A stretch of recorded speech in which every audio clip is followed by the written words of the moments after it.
दुसऱ्याचा बुलडोजर फिरवला, हे सगळं सुरू झालेलं आहे। आणि म्हणून अब कोई हद नहीं, कोई सरहद नहीं, जो आग लगाएगा उसे जलाएंगे हम, असं म्हणून आपले सैन्याचे जवान तिथं काम करतायत। आणि म्हणून मला एवढंच सांगायचं आहे की आता अमित भाईंनी आणि मोदीजींनी सांगितलंय, पाकिस्तानच्या लोकांनी देश सोडून चालतं व्हा।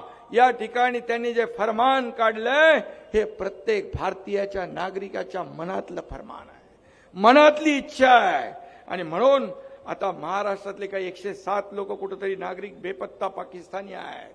पाकिस्तानी जे जिथं असतील तिथून पाकिस्तानामध्ये चालते व्हा, अन्यथा पोलीस तुम्हाला शोधतील आणि जागेवरच ठोकतील। अशा प्रकारचं या ठिकाणी लोकांच्या मनामध्ये चीड निर्माण झाली आहे।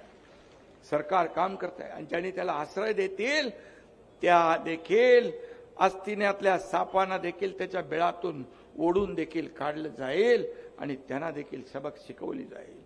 सरकार काम करत आहे, मुख्यमंत्र्यांनी इशारा दिलाय।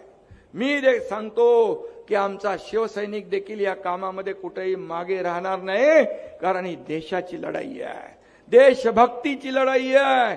आणि अशासाठी हा देशाच्या सुरक्षेसाठी हा आमचा शिवसैनिक या ठिकाणी जवानासारखा लढल्याशिवाय राहणार नाही, हे देखील मी या ठिकाणी सांगतो। आता पाकिस्तान घाबरलाय, अगोदर जबाबदारी घेतली कोणीतरी, नंतर म्हणाले आमचं नाही काम, जसा सुरू झालं तसं घाबरले। आणि मला वाटतं आता ही आर पारची